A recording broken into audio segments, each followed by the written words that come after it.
Hello बच्चों, क्या हाल चाल? बढ़िया एकदम। So I welcome all of you to the alpha series for class 11th physics. और अभी हम पढ़ रहे हैं वेक्टर्स और आज है उसका लेक्चर नंबर 3।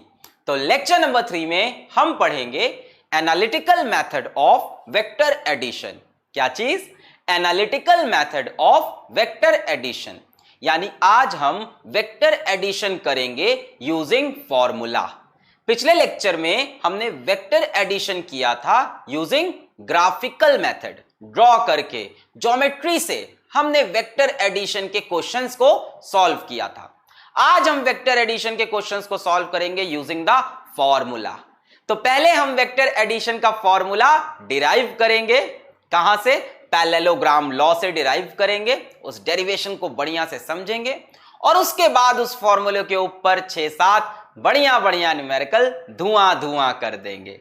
तो तैयार हैं आप? तो जल्दी से कॉपी और पेन निकालो, नोट्स बनाना स्टार्ट करो। और जो आलसी बच्चे हैं वो इस लेक्चर के पीडीएफ नोट्स भी डाउनलोड कर सकते हैं हमारी वेबसाइट www.physicswalaalagbpande.com पर जाकर। लिंक मैं नीचे कमेंट में और डिस्क्रिप्शन में दे दूंगा। एक और खास बात, हर लेक्चर के साथ आपको मिलती है डीपीपी, डेली प्रैक्टिस प्रॉब्लम, जिसमें होते हैं इस लेक्चर से जुड़े 8 से 10 बढ़िया न्यूमेरिकल्स। वो भी आपको कहां मिलेगी? वेबसाइट पे। तो लेक्चर को कंप्लीट करो, उसके बाद www.physicswalaalagbpande.com पर जाना है। लिंक नीचे कमेंट और डिस्क्रिप्शन में मिल जाना है। वहां पे जाके अल्फा 11 फिजिक्स वाले सेक्शन में जाना और वहां से डीपीपी डाउनलोड करना और बढ़िया बढ़िया न्यूमेरिकल धुआं करना। तैयार हो? शुरू करें। Yes, my name is Alakh Pandey and this is your beautiful सा चैनल फिजिक्स वाला। तो शुरू करते हैं वेक्टर्स का लेक्चर नंबर 3। सबसे पहले टुडेज गोल, आज का गोल क्या है? Analytical method of vector addition, यानी फॉर्मूले के थ्रू वेक्टर एडिशन को समझना। कैसे समझेंगे? Parallelogram law. पैरेललोग्राम लॉ याद है? प्रीवियस लेक्चर में बताया था। अगर किसी ने प्रीवियस लेक्चर नहीं देखा है तो यूट्यूब पे टाइप करो vector 02 graphical method of vector addition Physics Wallah, या लिख देना वेक्टर 02 अल्फा फिजिक्स वाला। उसको देखकर यहां आओ, तभी ये लेक्चर समझ में आएगा। तो parallelogram law of vector addition, या तो आपको पैरेललोग्राम लॉ आता हो। मेरे पास दो वेक्टर हैं ए और बी, दोनों को जोड़ना है। तो वेक्टर ए में वेक्टर बी को जोड़ेंगे तो जो आंसर आएगा उसको हम बोलते हैं रिजल्टेंट आर। और दो वेक्टर को जोड़ने पे जो आता है आंसर वो भी एक वेक्टर होता है। कैसे बनाएंगे बताओ? पैरेललोग्राम लॉ याद है। एक वेक्टर ए है तो ए को बना लिया। दूसरा वेक्टर बी, क्या करेंगे? ताल से ताल मिला, याद है? टेल से टेल मिलानी होगी।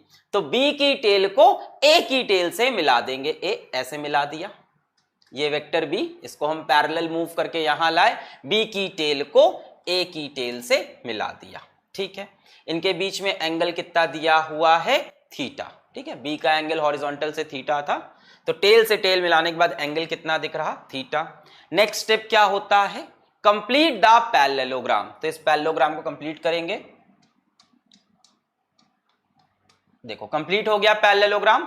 अब बच्चों रिजल्टेंट कहां से दिया जाता है? by the diagonal of the parallelogram starting from the common intersection point। इस पैरेललोग्राम के दो डायगोनल बन सकते हैं, एक ये वाला, एक ये वाला। रिजल्टेंट कौन सा डायगोनल होगा? जो कि कॉमन इंटरसेक्शन पॉइंट से निकले, ये। तो ये सारी चीजें मैं आपको प्रीवियस लेक्चर में बता चुका हूं, पैरेललोग्राम लॉ की डेफिनेशन और बढ़िया से समझा चुका। ये बन गया रिजल्टेंट।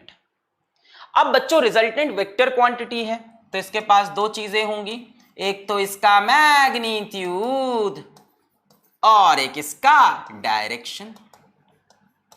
तो बच्चों रिजल्टेंट का मैग्नीट्यूड जो है वो है लेंथ ऑफ दिस डायगोनल, है ना? मैग्नीट्यूड क्या हो जाएगा? लेंथ ऑफ दिस डायगोनल, है ना? जिस डायगोनल की बात की है, इसकी जो डायगोनल की लेंथ है ये मैग्नीट्यूड हो गया। और रिजल्टेंट का डायरेक्शन क्या है? तो डायरेक्शन हम देते हैं एंगल से। हम बोल देते हैं वेक्टर ए से रिजल्टेंट एंगल बना रहा है ना, वेक्टर ए से रिजल्टेंट एंगल बना रहा अल्फा, जो कि हमारे बैच का नाम है। वाह, बहुत खूबसूरत नाम। रिजल्टेंट ए से कितना एंगल बना रहा? अल्फा। तो हम बोल देंगे इसका जो डायरेक्शन है बच्चों वो क्या है? Alpha with respect to vector A. तो अब हमें क्या क्या फाइंड करना है भाई? हमें रिजल्टेंट चाहिए। हमें रिजल्टेंट का मैग्नीट्यूड यानी लेंथ ऑफ डायगोनल पता लगाना है पैरेललोग्राम का। दूसरा, रिजल्टेंट का डायरेक्शन यानी हमें किसी तरह से ये अल्फा एंगल निकालना है। तो अब हम क्या करेंगे? हम एक डेरिवेशन के थ्रू एक फॉर्मूला डेवलप करेंगे जिसमें अगर हमें दो वेक्टर पता हो ए और बी और उनके बीच का एंगल पता हो, जैसे हमें एग्जाम में सवाल आ गया एक वेक्टर 4 एक वेक्टर 5 उनके बीच में एंगल 60 डिग्री, ऐसा सवाल आ गया, तो हम सीधा रिजल्टेंट बता सकें। सीधा हम बता सकें एक वेक्टर 4 एक वेक्टर 5 बीच में एंगल 60 डिग्री, तो रिजल्टेंट क्या आएगा मैग्नीट्यूड वाइज और रिजल्टेंट का डायरेक्शन क्या होगा। ठीक है, तैयार है आप? आ जाओ डेरिवेशन करते हैं। Magnitude of resultant and direction of resultant alpha. Magnitude को मॉड लिखा जाता है, पढ़ रखा होगा ये, मॉड लगा देते हैं तो मैग्नीट्यूड हो जाता है, प्रीवियस लेक्चर में बताया था। ठीक है, आ जाओ। तो ये डायग्राम बना है, इसी को बनाते हैं। एक वेक्टर ए एक वेक्टर बी, इसे हमें ऐड करना है। ठीक है, तो जैसे वो बना है वैसे ही बनाते हैं। आ जाओ, एक वेक्टर है ए, एक वेक्टर है ए, ठीक है, एक वेक्टर है बी। बी कहां से बनेगा? टेल से टेल जुड़ेगी, बी यहां से बनेगा, टेल से टेल जुड़ेगी, वेक्टर बी। ठीक है, फिर क्या करेंगे? पैरेललोग्राम को कंप्लीट करेंगे। जुम जुम जुम जुम जुम जुम जुम जुम जुम जुम, पैरेललोग्राम कंप्लीट किया। ठीक, एक वेक्टर ए हो गया, एक वेक्टर बी हो गया। यहां देखो मैं बी के ऊपर वेक्टर साइन नहीं लगा रहा, ए के ऊपर वेक्टर साइन नहीं, क्योंकि ये क्या है? इसकी लेंथ ए है और इस साइड की लेंथ बी है। इस साइड की लेंथ कितनी? ए, इस साइड की लेंथ कितनी? बी। अच्छा, इनके बीच में एंगल कितना गिवन है? थीटा गिवन है ना? दो वेक्टर्स ए और बी, इनके बीच में एंगल थीटा। रिजल्टेंट कैसे बनेगा बच्चों? डायगोनल से, कॉमन इंटरसेक्शन पॉइंट से। ये रहा रिजल्टेंट, बहुत बढ़िया। अब हमें रिजल्टेंट की वैल्यू चाहिए, पहले मैग्नीट्यूड निकालते हैं। मैग्नीट्यूड ऑफ रिजल्टेंट कैसे निकालेंगे? सुनो जरा, एक काम करो, इस लाइन को थोड़ा आगे प्रोड्यूस कर देंगे ऐसे, और यहां से एक परपेंडिकुलर गिरा लेंगे। ठीक है ना? इस लाइन को पहले हमने थोड़ा आगे प्रोड्यूस किया वेक्टर ए वाले को, और यहां से एक परपेंडिकुलर ड्रॉप कर लिया। ठीक है, थोड़ा नामकरण कर देते हैं, बोल देते हैं इस पॉइंट का नाम है ओ, इस पॉइंट को बोलते हैं एम, इसको बोल देते हैं एन, और इसको बोल देते हैं पी। ठीक है, ओ एम एन और पी। ठीक है, अब मुझे एक चीज बताओ बच्चों, इस साइड की लेंथ अगर बी है तो क्या इस साइड की लेंथ भी बी होगी? भाई पैरेललोग्राम है, ये बी है तो ये भी कितना होगा? बी होगा। होगा कि नहीं? बिल्कुल होगा। तो हम इस साइड को भी क्या बोल सकते हैं? बी बोल सकते हैं। बच्चों ध्यान से, ये एंगल अगर थीटा है तो क्या ये एंगल भी थीटा हो जाएगा? इसकी लाइन को कंप्लीट करें। ये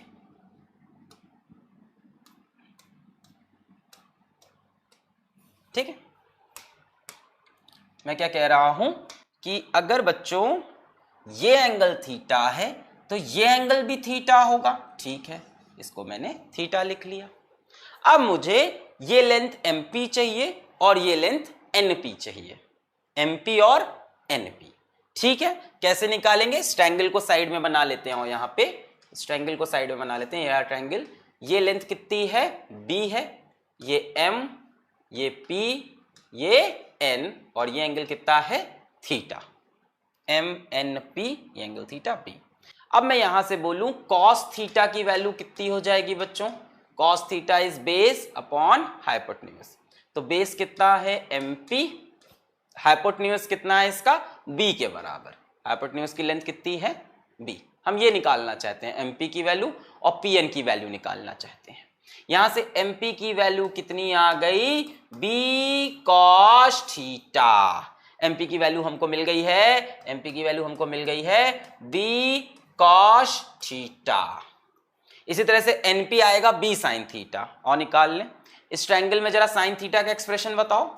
sign theta is equals to perpendicular upon hypotenuse. Perpendicular कितना है NP, हाइपोटेन्यूज कितना है D, परपेंडिकुलर अपॉन हाइपोटेन्यूज।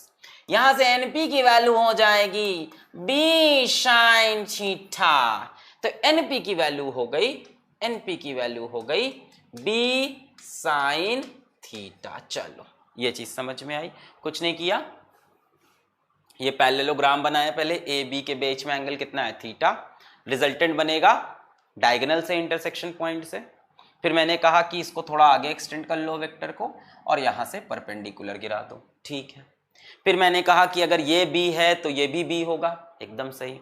फिर मैंने कहा ये एंगल थीटा तो ये एंगल भी थीटा, एकदम सही। फिर मैंने कहा इसकी वैल्यू चाहिए और इसकी वैल्यू चाहिए, आपने कहा ठीक है सर इस ट्रायंगल को उठा के यहां बाहर बना लेते हैं, MNP, ये साइड है B, ये एंगल थीटा। फिर हमने कहा cos theta is base upon hypotenuse MP upon B, यहां से MP की value B cos theta. sin theta is equals to perpendicular upon hypotenuse NP upon B, perpendicular upon hypotenuse, यहां से NP B sin theta. तो बच्चों ये B sin theta, ये B cos theta, ये आगे आप सीखोगे जब आप रेजोल्यूशन ऑफ वेक्टर पढ़ोगे कि अगर कोई वेक्टर B है और ये एंगल थीटा है तो इस तरफ B cos थीटा आता है और इसके सामने B sin थीटा आता है। ये आप आगे देखोगे कि अगर ये वेक्टर B है और ये एंगल थीटा है तो जिस तरफ थीटा होता है, जिस तरफ थीटा होता है उस तरफ आता है B cos थीटा और उसके परपेंडिकुलर में आता है B sin थीटा। ये आप आगे देख लोगे। जैसे मान लो यहां कोई वेक्टर है X और ये एंगल है थीटा और तुमसे इसका और इसका लेंथ पूछ ले, तो जिधर एंगल थीटा है उस तरफ आएगा x cos थीटा। जिधर थीटा है, ये मान लो x है, ये x है, तो जिधर थीटा है उधर आएगा x cos थीटा और इसके परपेंडिकुलर में आ जाता है x sin थीटा, ठीक है। ये विधि का विधान है, ठीक है, यूनिवर्सल ट्रूथ है ये, ठीक है ना। जितना ट्रूथ ये है कि तुम कॉलेज लाइफ तक सिंगल रहने वाले हो उतना ही ट्रूथ ये बात भी है, ठीक है। सर हम तो अभी से कमिटेड हैं, बड़ा बोझ है सर जीवन में, पढ़ाई लिखाई प्यार मोहब्बत सब संभालना पड़ता है, घर परिवार वाले हैं सर, बीवी बच्चे वाले हैं बच्चों के नाम भी डिसाइड किए हैं सर, क्या बताएं आपको कटेगा तो x का इधर एंगल x cos थीटा, इधर एंगल x sin थीटा, ठीक है। नहीं सच में कटेगा दोनों का ठीक है। तो x cos थीटा और x sin थीटा, खैर इसको ज्योमेट्री से भी समझ सकते थे। cos theta is equals to base upon hypotenuse, sin theta is equals to perpendicular upon hypotenuse. चलो भैया बढ़िया।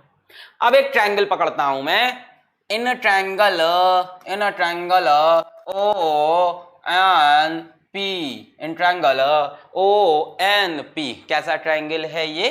राइट एंगल ट्रायंगल है ONP। अगर ये राइट एंगल ट्रायंगल है तो क्या इसमें पाइथागोरस थ्योरम लगा सकते हैं? बिल्कुल। ये हुआ हाइपोटेन्यूज, ये हुआ परपेंडिकुलर, ये हुआ base. In triangle ONP can we say ON का square is equals to NP का स्क्वायर प्लस OP का स्क्वायर, बोल सकते हैं। ON का square is equals to NP का स्क्वायर प्लस OP का स्क्वायर। ये ट्रायंगल दिख रहा है पूरा, इन ट्रायंगल ONP दिख रहा है। अच्छा बहुत बढ़िया। ON की वैल्यू कितनी है? R। भाई इस लाइन की लेंथ कितनी है? R के बराबर, तो हमने लिख लिया R का स्क्वायर। अब इसको मॉड R का स्क्वायर लिखें या R का स्क्वायर लिखें, एक ही बात है, मैग्नीट्यूड है ये। NP की लेंथ कितनी है? B sin थीटा, सो B sin थीटा का होल स्क्वायर, बहुत बढ़िया। OP की लेंथ कितनी है बच्चों? ये लेंथ कितनी है? इतना है A की लेंथ है ना, इस लाइन की लेंथ A के मैग्नीट्यूड के बराबर, ये है A और ये है B cos थीटा, तो ये टोटल कितना हो गया?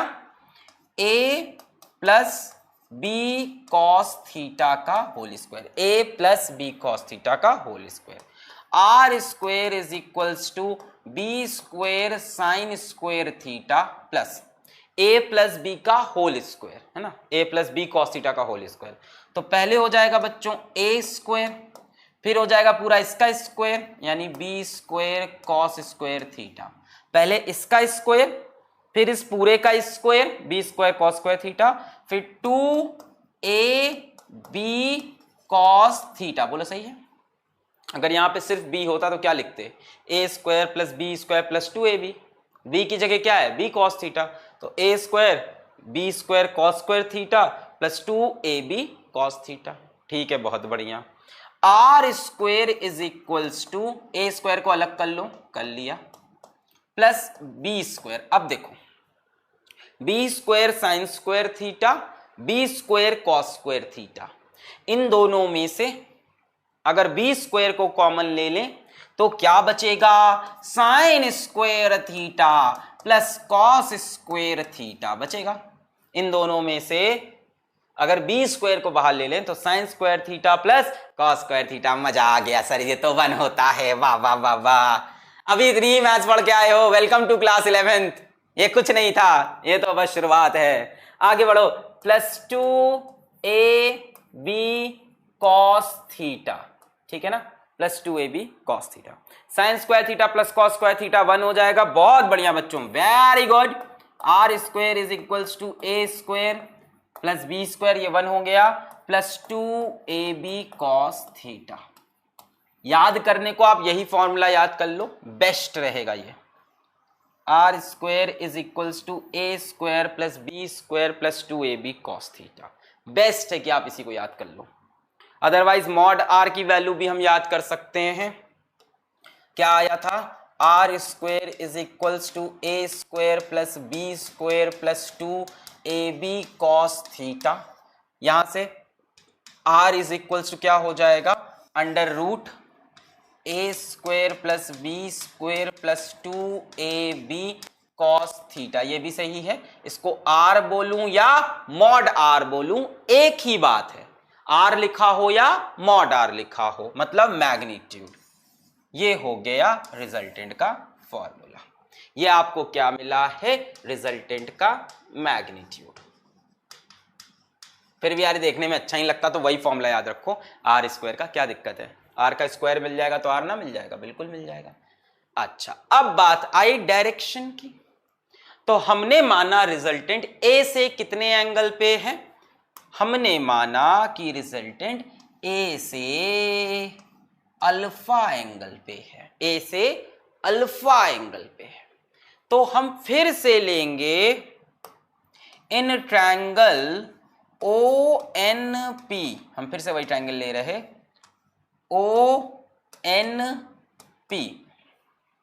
ONP। ये एंगल कितना है, OP यही है ना, इसमें एंगल कितना है, अल्फा। OP से एंगल अल्फा, तो ये एंगल हो गया अल्फा। ये साइड कितनी है, R के बराबर है, ये साइड हो गई R। ये साइड कितनी है, B साइन थीटा, ये हो गया B साइन थीटा के बराबर। ये साइड कितनी है, OP, A plus B cos theta, तो हम इसको लिख सकते हैं A plus B cos theta. अब हम अल्फा कैसे निकालते हैं, डायरेक्शन क्या है, अल्फा है, तो हम बोलेंगे tan alpha is equals to perpendicular upon base. tan alpha is perpendicular upon base यानी NP बटे OP। तो यहां से tan अल्फा की वैल्यू हो जाएगी B sine theta upon A plus B cos theta. जो ये याद किया है वो यहां से जीवन भर याद रहना चाहिए। पूरी 11th की जिंदगी, 12th की जिंदगी, दोस्ती यारी, प्यार मोहब्बत, एग्जाम वगैरह, एग्जाम में फेल होना, फिर से फेल होना, टीचर के सामने रोना, इस पूरी जर्नी में आपको ये फॉर्मूलेस याद रहने चाहिए। ठीक है, आपका बैच वैसे अलग है, due to this present situations कहानी अलग हो गई है। ठीक है, तो ये दो फॉर्मूले आपको हमेशा याद रहने चाहिए। tan alpha is B sine theta upon A plus B cos theta. यहां से कई लोग ऐसे भी बोलते हैं alpha is equals to tan inverse, ऐसे बोला जाता है। अल्फा इज इक्वल्स टू, इधर आ गया tan inverse B sine theta upon A plus B cos theta.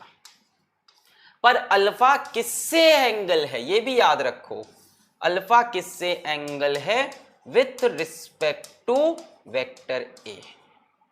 Are का एंगल किससे है, वेक्टर ए से। अगर एक वेक्टर ए है, एक वेक्टर बी है, बीच में एंगल थीटा है, ये रिजल्टेंट आर है, तो ये एंगल अल्फा है विथ रिस्पेक्ट टू ए। अगर कभी आपको विथ रिस्पेक्ट टू बी निकालना पड़ जाए, ये एंगल बच्चों विथ रिस्पेक्ट टू बी, तो इसको हम बीटा बोल देंगे। हो सकता हो कभी आपको बी के रिस्पेक्ट में एंगल पूछ ले, तो उसको हम बीटा बोल देंगे। बीटा निकालने का तरीका, थीटा में से अल्फा माइनस कर दो, या तो आप सिमिलरली एक फॉर्मूला बना सकते हो, tan बीटा किससे एंगल है, बी से। देखो जब इससे एंगल बनाया tan अल्फा, तो b sin theta upon a plus b cos theta. tan alpha जब a से एंगल बना तो b sin theta upon a plus b cos theta. जब tan बीटा b से एंगल है तो क्या बन जाएगा, a sin theta upon b plus a cos theta. यहां क्या हो गया, बीटा किससे एंगल है, with respect to vector b। तो दोनों तरह से आप रिजल्टेंट का डायरेक्शन बता सकते हो, किसी भी वेक्टर से एंगल।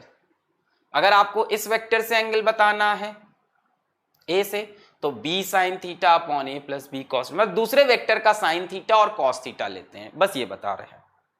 ठीक है, अभी ज्यादा कंफ्यूज नहीं हो, आप a से ही एंगल बताना और b साइन थीटा का फॉर्मूला यूज करना। क्लियर है यहां तक, वेक्टर एडिशन समझ में आ गया। a square plus B square plus 2ab cos theta is r square, where theta is the angle between vector a and b। और याद रखना बच्चों, ये जो थीटा होता है ये 0 से 180 के बीच में ही होता है, उससे ज्यादा नहीं हो सकता। ये जो थीटा आप यहाँ पे कहानी खेल रहे हो थीटा की, याद रखना theta is always greater than equal to 0 and less than equal to pi. Pi बोले तो पाई मतलब होता है 180 डिग्री। ठीक है, आदत डाल लो, क्लास 11th में आ गए हो। पाई मतलब होता है 180 डिग्री। कितनी आदतें पढ़ रही हैं सर 11th क्लास में, इतना टफ है ये। अनडाउटेडली सबसे बड़ा जंप होता है लाइफ का क्लास 10 से क्लास 11th का। आपने लाइफ में जितने भी जंप्स किए हैं क्लासेस के, उसमें से सबसे हार्डेस्ट जंप होता है क्लास 10 से क्लास 11 का। बोर्ड ईयर खत्म होता है, बच्चा पढ़ाई नहीं करना चाहता है ना, 11th में आके एक सीनियर की फीलिंग आती है, किताबें इतनी मोटी मोटी दिखती हैं। जितनी पढ़ाई तुमने क्लास 10 की पूरी फिजिक्स में पढ़ी थी, उतनी पढ़ाई तुम क्लास 11th के मुश्किल से 2-3 चैप्टर, एक लॉज ऑफ मोशन कर लेना, बस एक रोटेशनल का चैप्टर पढ़ लेना, वो क्लास 10th की सारी फिजिक्स से ज्यादा हो जाएगा, 10th 9th की सारी फिजिक्स ज्यादा। तो पढ़ाई सडनली बहुत बढ़ती है, तो आपको भी उसके साथ कोप अप करने के लिए मेहनत करनी पड़ेगी। ठीक है, आगे बढ़े। दृढ़ संकल्प, एकदम संकल्प एकदम दृढ़, एकदम तुम्हें करना है, तभी यहां पे कुछ बात बनेगी, वरना हवा हवा में निकल जाओगे, पूरा साल हवा हवा में निकल जाएगा। फिर 11th बर्बाद वाला मेरा वीडियो देखोगे, चाहो तो अभी देख लो, सबसे यूजफुल है। जितने भी 11th के बच्चे हैं, एक यूट्यूब पे टाइप करना 11th बर्बाद हो गया फिजिक्स वाला, मतलब वीडियो बना के रखा है इस टॉपिक पे मैंने। तो ये चीज बहुत बच्चों के साथ होती है, तुम्हारे साथ ना हो, उस वीडियो को रोज देखो एक बार सर आप ही का फायदा होगा व्यूज बढ़ेगा डाउनलोड करके देख लो, मैंने तो अपने वीडियो पे डाउनलोडिंग भी ऑन कर रखी है, आप डाउनलोड भी कर सकते हो। ठीक है, चलो खैर आगे बढ़ते हैं, क्वेश्चन आ गया। पहले फॉर्मूले को पकड़ लें, क्या है, R square is equal to A square plus B square plus 2ab cos theta. और एंगल क्या होता है वेक्टर का, tan alpha is equal to, अगर ए से एंगल ले, tan alpha is equal to b sin theta upon a plus b cos theta. आ जाओ,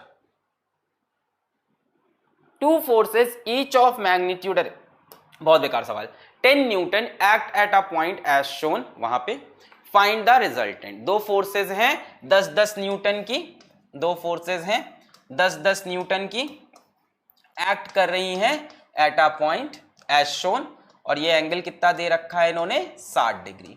इन्होंने कहा है फाइंड द रिजल्टेंट। ठीक है, तो कभी भी कॉन्सेप्ट्स को गायब मत करो अपने से, यहां पे पहले पैरेललोग्राम कंप्लीट करो।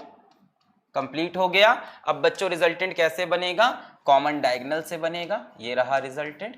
अब बच्चों इस रिजल्टेंट के लिए फॉर्मूला लगा दिया जाए हम लोग, R square is equals to A square plus B square plus 2ab cos theta. ठीक है। वैसे अगर दो वेक्टर इक्वल है, बीच में एंगल 60 डिग्री है, तो रिजल्टेंट होता है वेक्टर √3 और एकदम बीच से निकलता है। ये सब हैक्स तुम धीमे धीमे पकड़ लोगे। अगर यहाँ पे दो वेक्टर है x और x या a और बीच में एंगल है 60 डिग्री, तो आंसर आता है a√3 और एकदम बीच से काटता हुआ जाता है। इसी तरह से अगर दो वेक्टर है a और उनके बीच में एंगल है 90 डिग्री, तो आंसर आता है a√2 और एकदम बीच से निकलता है। अगर दो इक्वल वेक्टर्स होते हैं तो रिजल्टेंट हमेशा एकदम बीच से बनता है। अगर दो इक्वल वेक्टर 60 डिग्री पे हैं तो रिजल्टेंट होता है a√3। अगर दो इक्वल वेक्टर 90 डिग्री पे हैं तो रिजल्टेंट बनता है a√2। आ जाओ खैर यहाँ पे निकालते हैं, छोड़ बातें। r square is equals to 10 square plus 10 square by दोनों 10 10 है a और b। बहुत बढ़िया बच्चों, 2 into 10 into 10 into cos theta, theta कितना है 60 डिग्री, कॉस 60। तो r square is equals to 10 square plus 10 square plus 2 times of 10 square, cos 60 की वैल्यू लो, तुमको यही नहीं याद है, मैं तुमसे बड़ी बड़ी बातें कर रहा हूं। cos 60 की वैल्यू 1/2, अभी तक यही नहीं याद किया। 2 कैंसिल, 10 स्क्वायर 10 स्क्वायर 10 स्क्वायर कितनी बार हो गया, 3 बार हो गया। तो r square is equals to 10 square 10 square यानी 3 बार 10 का स्क्वायर, 10 स्क्वायर 10 स्क्वायर 10 स्क्वायर। यहां से दोनों तरफ रूट लगा दिया जाए, पावर 1/2 या रूट लगा दे, तो यहां क्या हो जाएगा, ये r बचेगा, मॉड r लिख दिया मैंने, मॉड भी बोल सकते हो, r बोलूं मॉड r बोलूं एक ही बात है। दोनों तरफ रूट लगा दो, यहां बचेगा r और यहां अंडर रूट लगाओगे, √3 इंटू 10 का स्क्वायर। तो 10 के स्क्वायर में से देखो ये स्क्वायर ये रूट, तो 10 बाहर निकल आएगा, तो r की वैल्यू कितनी आ जाएगी, 10√3। तो यही मैं बता रहा था कि दो वेक्टर a और a 60 डिग्री पे इंक्लाइंड हो तो रिजल्टेंट आता है a√3, 10√3। अब ये एंगल पूछ रहा है बच्चों, ये 30 डिग्री होगा। क्यों होगा, जब दो इक्वल वेक्टर होते हैं तो रिजल्टेंट एकदम 20 से निकलता है, 30 डिग्री होगा। फिर भी हम निकाल लेते हैं, कैसे, अपने फॉर्मूले से, हम अपने फॉर्मूले से निकालते हैं। चलो हम मानते हैं ये एंगल कितना है, अल्फा है, तो हम क्या बोलेंगे, tan alpha is equals to b sin theta upon a plus b cos theta. पूरा फॉर्मूला लगाया, b की वैल्यू कितनी है 10 sin 60 अपॉन a कितना है 10 प्लस b कितना है 10 cos 60। बोलो सही है। अच्छा 10 10 10 कैंसिल कर लें क्या, अच्छा लिखा रहने देते हैं, 10 sin 60। बच्चों sin 60 कितना होता है, √3/2 अपॉन 10 प्लस 10 cos 60। cos 60 कितना होता है 1/2। तो काटोगे 2 1 2 2 5 10, कितना बच रहा, इधर आ जाए, tan alpha is equals to क्या था 10 sin 60 upon 10 plus 10 cos 60। cos 60 कितना 1/2, sin 60 √3/2, cos 60 1/2। अच्छा कितना आ रहा ये भाई, कितना हो जाए 2 1 2 5√3 हो गया, नीचे 10 प्लस ये भी कितना हो गया 2 1 2, ये कितना हो गया 5, 5√3/15, 5 1 5 5 3 15। तो √3 नीचे 3 लिखा है, नीचे 3 को ये लिख सकते हैं √3 इंटू √3, भाई नीचे जो 3 लिखा है उसको क्या लिख सकते हैं, √3 इंटू √3, एक √3 cancel. tan alpha is equals to 1/√3, कितने पे आता है tan अल्फा 1/√3, जब अल्फा की वैल्यू होती है 30 डिग्री। इतने ट्रिग्नोमेट्री तो याद होनी चाहिए। tan 30 की वैल्यू तो 1/√3 होती है, tan 45 1 होता है, tan 60 √3। अरे ये सब मैं नहीं पढ़ा रहा, छी ऐसा मत करो मेरे साथ, आय हाय हाय। tan अल्फा कितना 1/√3 व्हेन अल्फा इज 30 डिग्री। तो रिजल्टेंट का जो एंगल होगा वो कितना होगा 30 डिग्री। अब 4 ऑप्शन दिए हैं, 10√3 30 डिग्री विद द हॉरिजॉन्टल, मेरे ख्याल से यही सही है। दूसरा है 10√3 60 डिग्री विद द हॉरिजॉन्टल, नहीं। 10√2 ना, ये तो है ही नहीं। 10√2 ये भी नहीं, पहला वाला सही। क्लियर है, चले नेक्स्ट सवाल की तरफ। वैसे मैंने बता दिया इक्वल वेक्टर है तो मैग्नीट्यूड जो रिजल्टेंट निकलता है वो एकदम एंगल को 20 से काटता हुआ निकलता है। आ जाओ आगे आ जाओ। चलो, two forces whose magnitude are in the ratio 3:5। पहले कुछ सवाल कर लो फिर आगे और भी बातें करेंगे। Two forces whose magnitude are in the ratio 3:5 give a resultant of 28 newton. अच्छा, जो रिजल्टेंट की वैल्यू है वो 28 न्यूटन है। अब इसको कई लोग मॉड लगा के लिखें तो एक ही बात है, वो सीधा आर लिख दो या मॉड आर लिख दो, एक ही बात है। 28 न्यूटन है, ठीक है। वैल्यू कितनी है 28, ठीक है। मैं न्यूटन भी नहीं लिख रहा, अपन वैल्यू लिख रहे हैं, कितनी है 28 है, ठीक है। अच्छा, if the angle of their inclination is 60 degree, if the angle of their inclination, their मतलब टू वेक्टर्स की बात की है, टू फोर्सेस की बात की है, यानी इनके बीच का एंगल दे रखा है 60 डिग्री। अभी आसान आसान सवाल है, बाद के दो सवाल बहुत प्यारे हैं। अच्छा, find the magnitude of each force, ratio क्या है 3:5 है।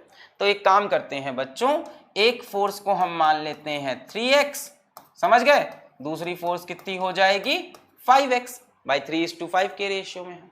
अरे खत्म करो यार खेल, इसमें कुछ करने लायक ही नहीं है। रिजल्टेंट कितना होगा, r² इज इक्वल्स टू एक वेक्टर f1 एक vector f2 plus 2f1 f2 cos theta, खत्म। r की वैल्यू रख दो, सीधा सीधा वैल्यू ही दे दी है, 28 का square is equals to f1 3x का स्क्वायर प्लस f2 5x का square plus 2 into f1 into f2 into cos 60, ठीक है। तो 28 का square is equals to 3x square, कितना हो गया 9x square, 5x square 25x square plus 2 into 3x into 5x into cos 60 is 1/2, 2 cancel, 3 5 ज़ा 15x square. So 28 का square is equals to 9x square plus 25x square plus 3 5 ज़ा 15x square. तो 15 25, ये 15 आएगा ना, 15 25 40 49x स्क्वायर। सो 28 का square is equals to 49x square. दोनों तरफ परफेक्ट स्क्वायर है तो दोनों तरफ रूट लगा दिया जाए, खेल खत्म कर देते हैं। दोनों तरफ परफेक्ट स्क्वायर है, दोनों तरफ रूट लगा दो, पावर 1/2 कर दो, ये कितना बचेगा 28, 49 का रूट लगाएंगे 7, x स्क्वायर का रूट लगाएंगे x। बताओ यार है कि नहीं, अरे यार इसके ऊपर रूट लगा दो, 28 के स्क्वायर में से 28, 49 का 7, x स्क्वायर का x बचेगा, यहां से x is equals to 28/7, x is equals to 28/7, कितना आया 4। फोर्सेस कितनी हो जाएंगी, F1 हो जाएगी 3x यानी 3 इंटू 4 12 न्यूटन, F2 हो जाएगी 5x यानी 5 इंटू 4 20 न्यूटन। तो आंसर है 12,20, ऑप्शन सी। बहुत हलवा सवाल था, बहुत बढ़िया। अब आगे एक कॉन्सेप्ट और सीखते हैं, फिर उसके ऊपर क्वेश्चंस ऑल लेवल उठाते जाते हैं। अभी फॉर्मूला हम परफेक्ट हो गए, R square is equal to A square plus B square plus 2ab cos theta and tan alpha is equal to b sin theta upon a plus b cos theta, और tan beta अगर पूछ ले तो a sin theta upon b plus a cos theta. एकदम clear है, clear है, clear है। चलो आगे बढ़ते हैं। आय हाय हाय, मेरी ठंडी चाय नहीं पीऊंगा, ठंडा पानी पीऊंगा। स्पेशल केसेस पे आ जाओ, वेक्टर एडिशन के स्पेशल केसेस की बात करते हैं। पहला, theta is equals to 0 degree, दोनों वेक्टर्स पैरेलल है, ठीक है। जो हमें दो वेक्टर दिए हैं, एक वेक्टर a एक वेक्टर b, दोनों पैरेलल हैं, थीटा की वैल्यू 0 है। तो भाई इनको जब जोड़ोगे तो क्या होगा, एक वेक्टर a एक वेक्टर b, सीधा सीधा जुड़ जाएगा। आंसर कितना आना चाहिए a प्लस b। अरे यार ये वाला कहानी हो गई ना कि बबीता 4 मीटर ईस्ट चली फिर 3 मीटर ईस्ट चली, याद है 4 मीटर ईस्ट 3 मीटर ईस्ट, 4 और 3 जोड़ के कितना आना चाहिए 7, तो यहाँ 7 ही आएगा सेम डायरेक्शन में। और फॉर्मूले से देखते हैं, फॉर्मूला क्या बोलेगा, R square is equals to A square plus B square plus 2ab cos theta, है ना। एक काम करते हैं, आर की वैल्यू निकाल लेते हैं इस बार, यानी r is equals to under root of A square plus B square plus 2ab cos theta. Theta की वैल्यू जरा 0 डिग्री रख दो, cos 0 की वैल्यू होती है 1, तो under root of A square plus B square plus 2ab, वो लिख सकते हैं। cos 0 रखोगे, cos 0 होता है 1 बच्चों, cos 0 की वैल्यू होती है 1, a square plus B square plus 2ab। So r की वैल्यू कितनी आ गई, r is equals to under root of a square plus B square plus 2ab। इसको क्या लिख सकते हैं, a प्लस बी का होल स्क्वायर। अब होल स्क्वायर और रूट हट जाएगा तो हमें क्या मिलेगा, क्या मिलेगा, क्या मिलेगा, r is equals to a plus B. बच्चों ये मैक्सिमम वैल्यू ऑफ रिजल्टेंट भी है, रिजल्टेंट इससे ज्यादा नहीं हो सकता। ध्यान से देखो रिजल्टेंट का फॉर्मूला, कॉस थीटा इन्वॉल्व है। कॉस थीटा की बच्चों मैक्सिमम वैल्यू 1 होती है।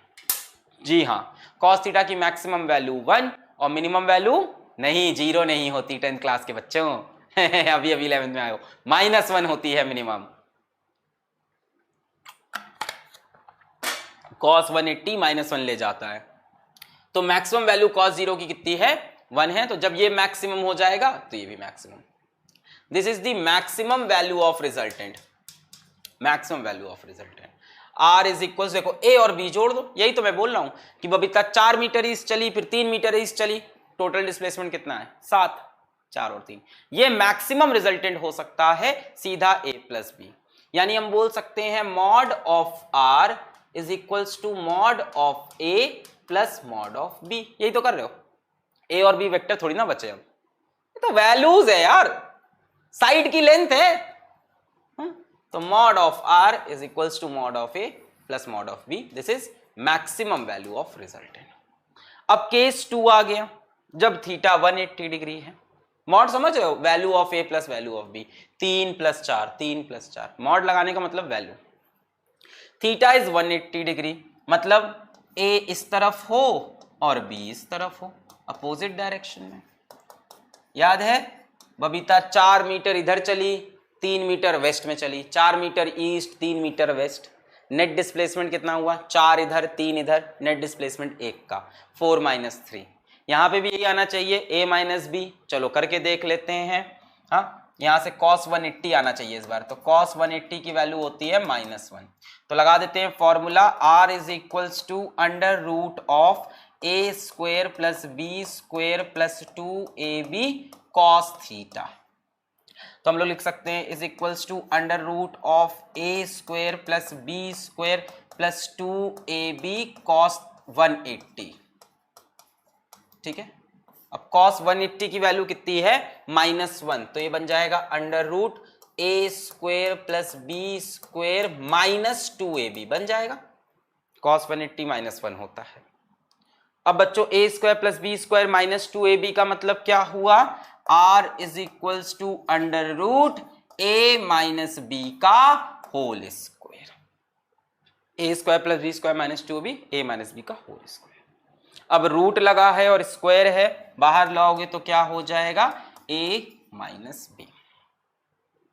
ये R की मिनिमम वैल्यू होती है।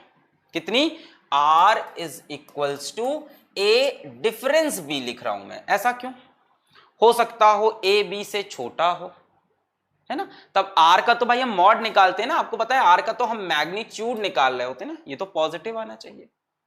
जो रिजल्टेंट है, ये तो साइड ऑफ ट्रायंगल है, पॉजिटिव आएगी। साइड ऑफ पैरेललोग्राम है, डायगोनल ऑफ पैरेललोग्राम है। ट्रायंगल लॉ में साइड ऑफ ट्रायंगल भी तो बनता है रिजल्टेंट, पैरेललोग्राम में डायगोनल बनता है, तो इसकी वैल्यू पॉजिटिव, नेगेटिव कभी नहीं होगा। ये बात याद रखना, ये एक बात दिमाग में डाल लो, रिजल्टेंट की वैल्यू नेगेटिव कभी नहीं होती, कभी नहीं।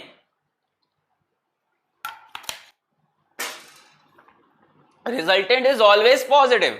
वो एक डायगोनल की साइड है, नेगेटिव नहीं हो सकता। तो A - B की जगह मैंने A डिफरेंस B लिख लिया।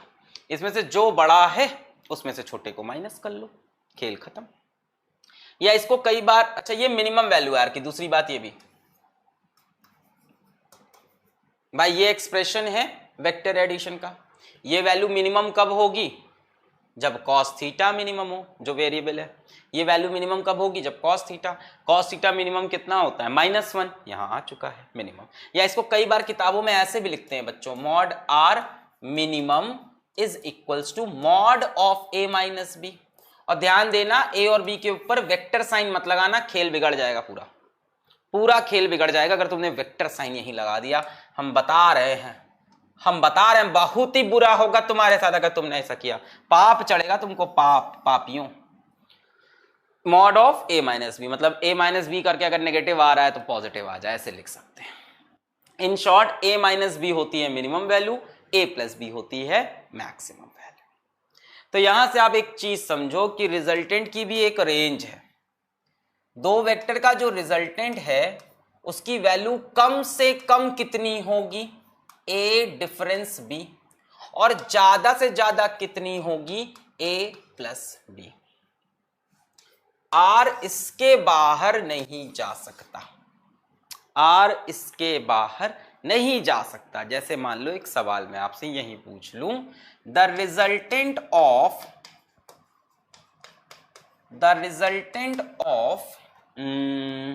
Vector A is equals to 3 units, B is equals to 4 units, ठीक है, A is equals to 3 units है और बी कोई वेक्टर है जो कि 4 यूनिट्स है, कैन नेवर बी, मैं आपको 4 ऑप्शन दे रहा हूं, can never be 2 units, 3 units, 6 units, 8 units. इसमें से क्या रिजल्टेंट कभी नहीं हो सकता, कभी इसमें से क्या एक रिजल्टेंट ऐसा है जो कभी नहीं हो सकता भाई, 3 और 4।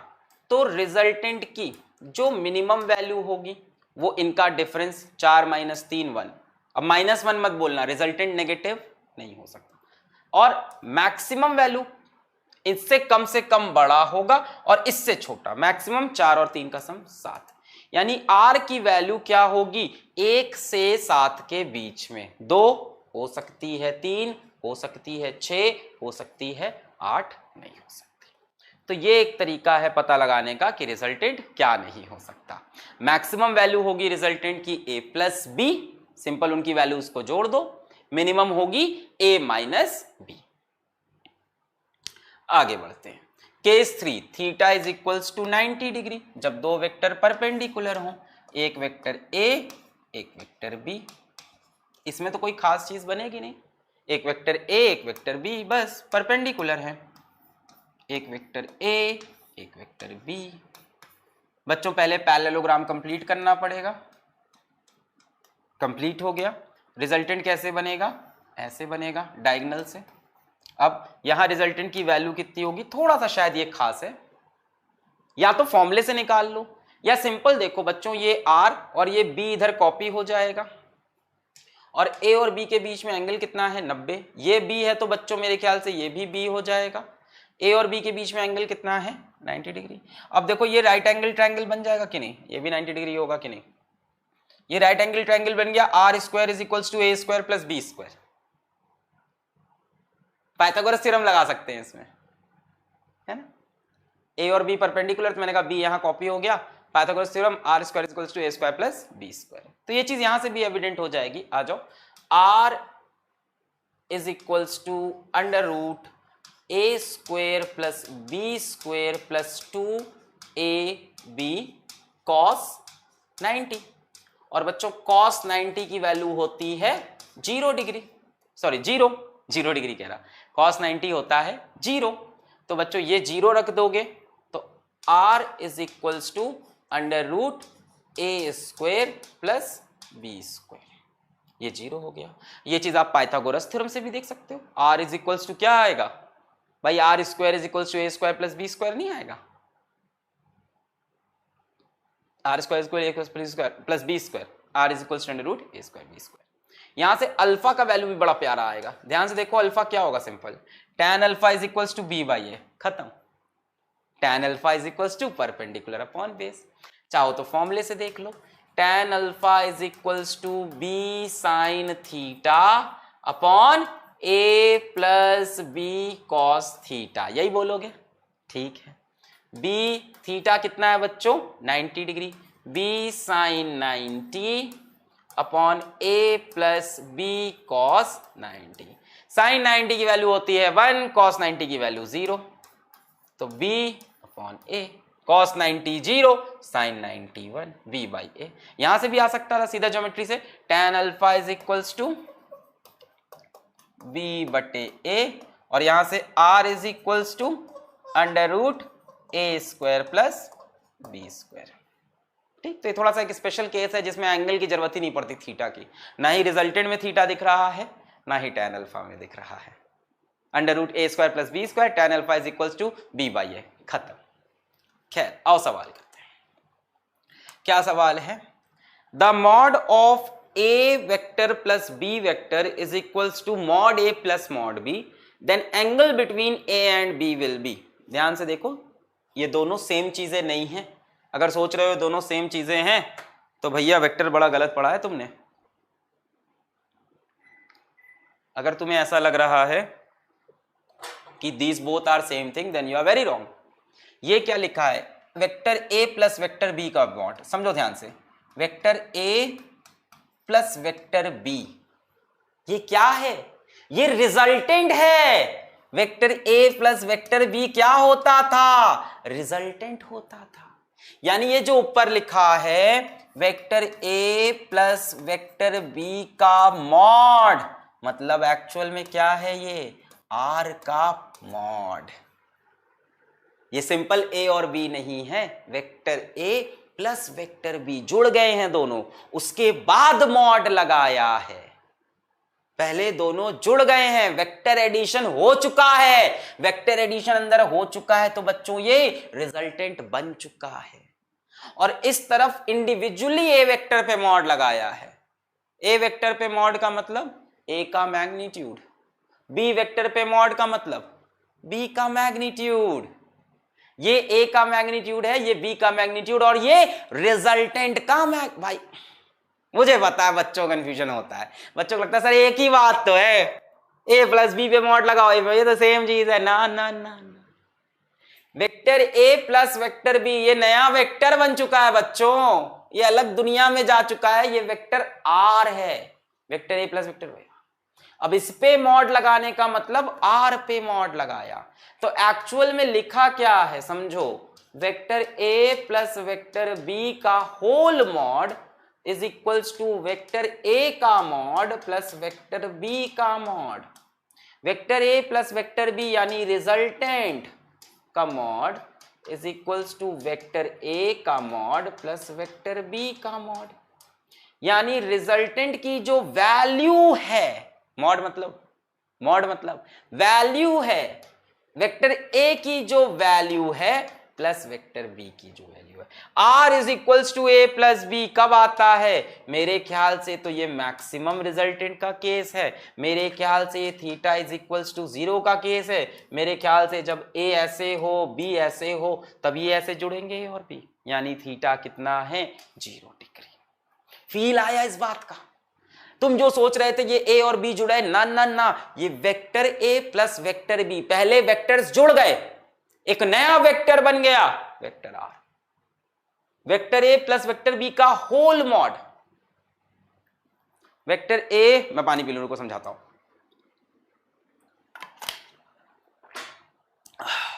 Vector A plus vector B का होल मॉड यानी रिजल्टेंट का मॉड, रिजल्टेंट की वैल्यू। वेक्टर ए का मॉड यानी ए की वैल्यू, वेक्टर बी का मॉड यानी बी की value. R is equals to A plus B simply कब होगा? जब ए और बी सेम डायरेक्शन में हो, अपोजिट में हो तो ए माइनस बी करते हैं, अभी बताया तक नहीं। यानी ये कौन सा केस है? Theta is equals to 0 degree. अब इसी में मान लो ऐसे लिखा हो, mod of vector A plus vector B is equals to vector A minus vector B का होल मॉड।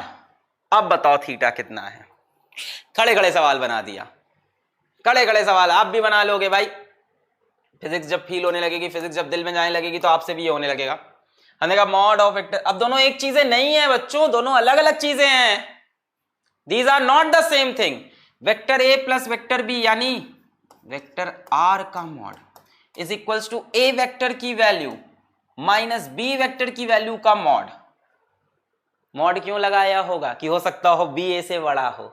यानी एक्चुअल में क्या लिखना चाह रहे हैं? आर की value is equals to vector A difference vector B. साफ सी बात है, दोनों वेक्टर अपोजिट डायरेक्शन में होंगे, थीटा की वैल्यू 180 डिग्री होगी। तो ये भी एक याद रखना, थीटा 180 का केस होता है। क्लियर है बात? फील आ रहा है? सब देख के कंफ्यूजन तो नहीं हो रही क्या क्या क्या कूड़ा है ये? A plus B A vector plus B vector R vector, vector A का मॉड यानी ए की वैल्यू वेक्टर बी का मॉड, मॉड लगाता है उसके अंदर से वैल्यू निकालना। यहां आपने मॉड निकाला लगाया, इसके अंदर से इसकी वैल्यू आ गई, मॉड लगाया इसकी वैल्यू, ये वेक्टर से स्केलर बन गया, ये वेक्टर से स्केलर मॉड लगाते ही, ये मॉड लगाया ए प्लस बी आर वेक्टर तुरंत स्केलर बन गया, वेक्टर पे मॉड लगाया ए बन गया, वेक्टर मॉड लगाया वैल्यू आ गई, ए प्लस बी यानी आर वेक्टर पे मॉड लगाया आर की वैल्यू आ गई। क्लियर है? चलो आगे बढ़ते हैं। Which pair of the following forces will never give resultant of 2 Newton. जरा पॉज करके ट्राई करो, अब ये वाला आप कर सकते हो, बहुत आसान है, पॉज करके ट्राई करो। Which pair of the following forces will never give resultant force of 2 Newton. अच्छा, इसमें से कौन 2 न्यूटन का रिजल्टेंट कभी नहीं दे सकता? 2 और 2 जरा सोचते हैं भाई, इसकी मैक्सिमम और मिनिमम वैल्यू चेक कर लेते हैं। Which pair of the following forces will never give resultant of 2 Newton. क्या ये 2 न्यूटन रिजल्टेंट दे सकता है? और इसका रिजल्टेंट चेक कर लें। इसका रिजल्टेंट लेस देन इक्वल होगा 2 + 2 यानी 4 और ग्रेटर देन इक्वल होगा 2 - 2 यानी 0, यानी 0 से 4 के बीच की वैल्यू दे सकता है। कितना बोल रहा है? 2, तो ये तो दे सकता है। पूछ रहा है which pair of the following forces will never give, पूछ रहा है, तो भाई ये तो दे सकता है। रिजल्टेंट सबसे ज्यादा कितना होगा? 2 2 4, सबसे कम 2 - 2। यहां पे बताओ इसके रिजल्टेंट की range less than equal to 1 + 1 2, greater than equal to 1 - 1 0। ये भी 2 तक जा सकता है, तो ये भी 2 दे सकता है रिजल्टेंट। कब देगा? जब 1 और 1 सेम डायरेक्शन में हो जाए, तब रिजल्टेंट 2 आ जाएगा। 1 और 1 + 2 हो गए, दे सकता है। तीसरा वाला 1 और 3, तो resultant less than equal to 3 + 1 4, greater than equal to 3 - 1 2, ये भी दे सकता है। मिनिमम वैल्यू 2 है। जब 3 एक तरफ हो 1 एक तरफ हो, 3 - 1 2 newton, theta is equal to 180 का केस, ये भी दे सकता है। चौथे पे आओ, r is less than equal to 4 + 1 5, greater than equal to 4 - 1 3, ये नहीं दे सकता, ये नहीं दे सकता। इसके लिए r की मिनिमम वैल्यू 3 है, मैक्सिमम वैल्यू 5 है। ये r की वैल्यू 2 नहीं दे सकता। 3 से 5 के बीच में कुछ भी दे सकता है ना। तो ये हमने सिखाया ना रिजल्टेंट की मैक्सिमम मिनिमम वैल्यू निकालना। इसका मैक्सिमम रिजल्टेंट होगा 4 1 5 और मिनिमम होगा 4 - 1 3। तो ये तीनों दे सकते थे, ये नहीं दे सकता। क्लियर है?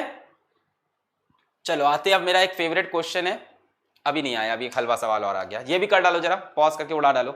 हलवा सवाल है, the maximum and minimum magnitude of the resultant of 2 given vectors are 17 units and 7 units respectively. If these two vectors are at right angles to each other, the magnitude of their resultant is, बताओ।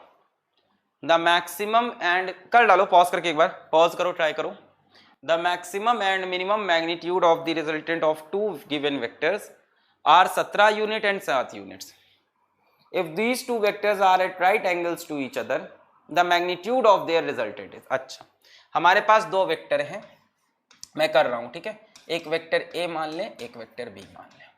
The maximum and minimum magnitude of the resultant of 2 given vector are 17 and 7। बच्चों maximum कितना होगा इसका value? A plus B, vector wise की scalar wise? Scalar wise ना, इनको जोड़ के, है ना। आर मैक्स, आर मैक्स क्या होगा? ए प्लस बी, जब दोनों सेम डायरेक्शन में होंगे। वैल्यू कितनी है? 17। और बच्चों मिनिमम वैल्यू कितनी होगी? ए डिफरेंस बी।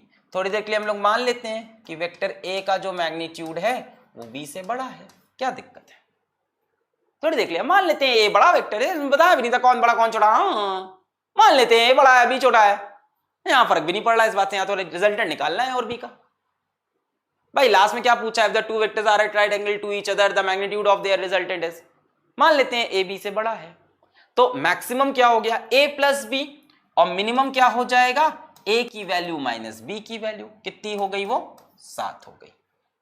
अब यहां से ए और बी निकालना बच्चों का खेल हो गया भाई, क्या ही दिक्कत है।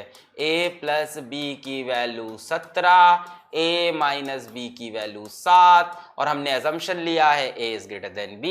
इन दोनों को जोड़ देंगे, b से b मर जाएगा, 2a इज इक्वल्स टू 17 और 7 24, a की वैल्यू 12, a की वैल्यू 12, तो b की वैल्यू कितनी होगी? 12 में कितना जोड़ें कि 17 आए? मेरे ख्याल से 5 है कि नहीं। 12 में से क्या माइनस करें कि 7 आ जाए? 12 में से 5 माइनस करेंगे 7, तो b की वैल्यू 5। a और b मिल गया। If these two vectors are at right angles to each other the magnitude of their resultant is. अब दो वेक्टर्स किस में हैं? राइट एंगल पे। ये वेक्टर a, ये वेक्टर b 90 डिग्री पे। a की वैल्यू 12, b की वैल्यू 5, यही तो है। 12 में 5 जोड़ो 17, 12 में 5 माइनस करो 7, एकदम सही है। रिजल्टेंट क्या होगा? इनके बीच से निकलेगा s से। रिजल्टेंट की वैल्यू कितनी होगी? 90 डिग्री पे क्या आता है? Under root a square plus b square, यही आता है ना। 90 डिग्री का केस तो अलग से पढ़ चुके हो, यही तो होगा। यहाँ पे b आ जाएगा, a square plus b square under root. अरे यार अब तुम्हारा मन है तो पूरा फॉर्मूला लगाओ, मैं नहीं लगा रहा। a square plus B square plus 2ab cos 90 zero हो जाएगा। a square plus B square plus 2ab cos 90 की वैल्यू जो, क्या दिक्कत है? ये तो पढ़ा था ना अभी, जब 90 डिग्री पे under root a square plus B square. लगा लो यार, अभी छोटे हैं। 2ab cos 90 की value 0 is equal to under root a square plus b square is equal to under root a की वैल्यू 12 का स्क्वेयर, b की वैल्यू 5 का स्क्वेयर। बच्चों ये 13 आएगा, पाइथागोरियन ट्रिपलेट होते हैं ये 13 आता है। ये पाइथागोरियन ट्रिपलेट है, 12 5 13, ठीक है। सो रिजल्टेंट की वैल्यू 13 आ गई। डायरेक्शन पूछा नहीं था, वरना पूछा होता तो निकाल देते हैं हम लोग, पूछा ही नहीं है, सिर्फ वैल्यू पूछी है 13। खत्म। अब चले, एक बढ़िया सवाल आ रहा है मेरा, पहले भी मैं करा चुका हूं, चलो उसको आप ट्राई करो। इस बार मैंने पिछली बार भी इसको कराया है, पिछली बार जब 11 पढ़ाया था, बट आज उसको एक नए मेथड से कराऊंगा, और उसके बाद एक और बढ़िया सवाल उठाएंगे हम, ठीक है। तो पहले तो उस सवाल को मैं एक नए मेथड से भी करा दूंगा, पहले करते हैं पुराने में। पहले तो सवाल देखो, बढ़िया सवाल है। The sum of the magnitude of two forces, the sum of magnitude of two forces, दो फोर्सेस के मैग्नीट्यूड को जोड़ा, वेक्टर को नहीं, मैग्नीट्यूड को, acting at a point is 18 and the magnitude of their resultant, vector A plus vector B का जो answer है उसका magnitude 12। If the resultant is at 90 degree, अच्छा, if the resultant is at 90 degree with the force of smaller magnitude, what are the magnitude of forces? जरा try करो इसको खुद से, इसको एक बार खुद से ट्राई करो।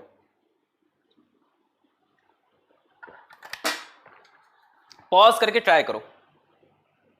The sum of the magnitudes of two forces acting at a point is 18। अच्छा, पहले तो दो फोर्सेस देखते हैं।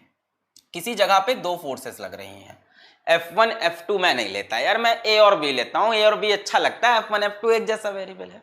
यहां दो फोर्सेस लग रही हैं, एक मान लेते हैं A और दूसरी फोर्स मान लेते हैं B, ठीक है, वेक्टर होंगी, बहुत बढ़िया। यहां पे दो फोर्सेस लग रही हैं, एक फोर्स मैंने माना A, एक फोर्स को मैंने माना B, मैं F1 F2 नहीं लूंगा। टू फोर्सेस एक्टिंग एट, अच्छा, the sum of the magnitude, sum of the magnitude, इसका मैग्नीट्यूड कितना होगा A, इसका मैग्नीट्यूड कितना होगा B, मान सकते हैं।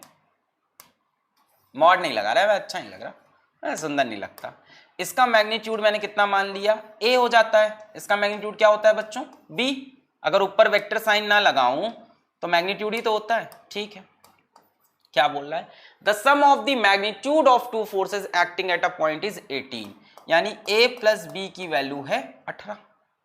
फिर and the magnitude of their resultant is 12, इनका जो रिजल्टेंट है उसका मैग्नीट्यूड है ना, मान लेते हैं इनका रिजल्टेंट है R वेक्टर, मान लेते हैं इनका रिजल्टेंट है R vector, vector A plus vector B is R vector. तो ये आर का मैग्नीट्यूड यानी आर की वैल्यू कितनी आ रही है 12। समझो बात को समझो, धीमे धीमे बता रहे हैं। वेक्टर ए और वेक्टर बी को जोड़ा तो क्या आया आर वेक्टर। ये तो बोल रहे the sum of the magnitude of two forces acting at a point is 18। Force की जो मैग्नीट्यूड अगर सीधा सीधा उसको जोड़ दें, फोर्स की मैग्नीट्यूड अगर सीधा सीधा जोड़ दें बिना वेक्टर सम किए, है ना, एक फोर्स है मान लो 10, एक फोर्स है 8, हो सकता है एक फोर्स है 15, एक फोर्स है 3 कुछ भी हो सकती है। सर आपने ऑप्शन आंसर बता दिया, नहीं क्या बता, एक फोर्स 12, एक 6, हो सकता है एक 13, एक 5, कोई भी। इनको सीधा सीधा जोड़ के 18 आएगा। और जब इसको वेक्टर के मेथड से जोड़ेंगे, vector A plus vector B कचड़ कुचूड़ करके जोड़ेंगे, तब आंसर 12 आएगा। ओए होए होए होए होए ओए होए होए होए होए। जब इसको वेक्टर के मेथड से जोड़ेंगे तब आंसर क्या आएगा 12 आ जाएगा। और जब इसको सीधा सीधा जोड़ देंगे तब आंसर क्या आएगा 18 आएगा। वेक्टर में तो A square plus B square plus 2ab, ठीक है। आगे और कहानी दे रहा है, आगे क्या पूछ रहा है हमें, वैसे what are the magnitude of forces, हमें ए और बी की वैल्यू निकालनी है एक्चुअल में। सवाल यही है what are the magnitude of forces. अभी कुछ भी हो सकता है, 12 और 6 भी हो सकता है। 12 और 6 18 आ रहा है, 12 और 6 ऐड करने पे 12 आ सकता है क्या आ सकता है क्या, सोचो जरा। 12 और 6 का मैक्सिमम वैल्यू कितना होगा, 12 और 6 का सर 18, मिनिमम 12 माइनस 6 से 18 के बीच में कुछ भी, इसका आंसर 12 हो सकता है भाई ये आर की वैल्यू है। पहले तो सवाल ही समझो तुम, ये सवाल समझना इंपॉर्टेंट है कि जब ए का मैग्नीट्यूड और बी का मैग्नीट्यूड, ए की वैल्यू और बी की वैल्यू को जोड़ा तो वैल्यू जोड़ने पे आता है 18। और जब ए वेक्टर और बी वेक्टर को जोड़ के जो आंसर आ रहा है and the magnitude of their resultant, यानी ए और बी को जोड़ के जो रिजल्टेंट आया उसका मैग्नीट्यूड 12 है। A square plus B square plus 2ab cos जो आंसर है उसका मैग्नीट्यूड 12। इसमें से कुछ भी हो सकता है। 15 और 3 जोड़ने पर 18 आ रहा है, 15 और 3 का रिजल्टेंट 12 आ सकता है। मैक्सिमम वैल्यू होगी 15 3 18, मिनिमम होगी 15 माइनस 3 12, 12 से बीच के 18 के बीच में 12 है। अरे रे रे सर 13 और 5 हो सकता है, 13 5 की maximum value 13 5 18, minimum value 13 minus 5 8, 8 से 18 के बीच में हो सकता है, कोई भी हो सकता है। 10 और 8 की maximum value 18, minimum value 10 minus 8 2 से 18 के बीच में कुछ भी हो सकता है, 12 भी हो सकता है। अब आगे सवाल पढ़ना पड़ेगा। If the resultant is at 90 degree with the force of smaller magnitude, शायद अल्फा की वैल्यू मिल गई। If the resultant is at 90 degree, resultant का एंगल बता रहा है, with the force of smaller magnitude, हम मान लेते हैं कि ए स्मॉलर मैग्नीट्यूड का है, हम मान लेते हैं, लेट अस अज्यूम, भाई दो में से एक तो स्मॉलर हो गई, हम अज्यूम कर लेते हैं A is smaller, A is less than B, हमने मान लिया। अब जरा दो फोर्सेस बनाते हैं, एक फोर्स ए और दूसरी फोर्स बी। ए और बी के बीच का एंगल पता है क्या हमें, कहीं नहीं दिया। रिजल्टेंट इज एट 90 डिग्री, ये एंगल मान लेते हैं थीटा। रिजल्टेंट कहां से निकलेगा बच्चों, पैरेललोग्राम कंप्लीट करेंगे, zoom zoom zoom zoom zoom zoom, resultant कहां से निकलेगा, इनके बीच से निकलेगा, ए ऐसे, ये बनेगा resultant. If the resultant is at 90 degree with the force of smaller, smaller तो ए है और रिजल्टेंट ए के साथ 90, अरे रे रे रे, ये 90, ये 90 हो सकता है। पहली बात तो डायग्राम गलत है, वैल्यू वो तुम भले ही फॉर्मूला भले ही सही लगा दो, डायग्राम तो गलत है। हम यहां से भी फॉर्मूला लगा के आंसर अभी भी निकाल देंगे, तुम टेंशन मत लो। तुम आंसर तो अभी भी हम बोल देंगे tan अल्फा 19 इनडिफाइंड है तो a plus B cos theta 0, वो अलग चीज है। हम फील दिला रहे हैं ताकि इसका हम तुमको दूसरा मेथड भी आज बता सकें। अभी समझो, तुम्हारा डायग्राम गलत बन रहा है। पहली बात तो यार ये एंगल कैसे 90 हो सकता है, ना ये वाला 90 हो सकता है ना ये, बोल तो रहा है if the resultant is at 90 degree with the force of smaller magnitude, smaller magnitude के साथ रिजल्टेंट 90 डिग्री पे है भैया, ये 90 डिग्री थोड़ी ना है, ना इससे 90 ना इससे, तुम्हारा दोनों में से कोई भी स्मॉलर होता, आर का वैल्यू सॉरी आर का एंगल 90 नहीं आ रहा है। 90 कैसे बनेगा वो देखते हैं। कुछ गलती की आपने, देखते हैं क्या गलती हो रही है, देखो जरा। अगर मैं कहूं मुझे तुमसे मोहब्बत है मेरी बस ये नहीं, अच्छा मान लो ये वेक्टर ए है, क्या हम पहले रिजल्टेंट नहीं बना सकते, ये रहा रिजल्टेंट, कितने एंगल पे 90 डिग्री पे। If the resultant is at 90 degree, sir अब बी कहां बनेगा, पैरेललोग्राम कैसे बनेगा? अरे क्यों टेंशन ले रहे हो सकता हो बी ऐसे हो, क्या दिक्कत है? हो सकता हो बी ऐसे हो, बिल्कुल हो सकता है, क्या दिक्कत है? बी इस तरफ नहीं हो सकता क्या? जरूरी है कि हर बार ए और बी ऐसे ही इंक्लाइंड हो, ऐसे कुप्पा बना के? ऐसे भी तो हो सकते हैं, और भी मुंह खुला भी तो हो सकता है, और इस केस में शायद आर 90 डिग्री पे जा सकता है, ऐसा भी तो हो सकता है। पैरेललोग्राम कंप्लीट करना है, बिल्कुल कराएंगे। ये देखो डायगोनल ऑफ पैरेललोग्राम, फील हुई बात? यार फॉर्मूला लगा के आंसर तो यार झटके में निकाल दूंगा मैं, तुम फील नहीं कर पाओगे तो फिर मजा नहीं आएगा सवाल का कि क्या कहानी हुई होगी। कहानी ये है, पैरेललोग्राम कंप्लीट करो। ये देखो डायगोनल ऑफ पैरेललोग्राम, ये खेल हुआ है, ए और बी के बीच का एंगल 90 से बड़ा है, ऐसे नहीं है फोर्सेस, ऐसे होती कचाक कचूक ये रिजल्टेंट आर, ये अल्फा कैसे 90 होगा गधों?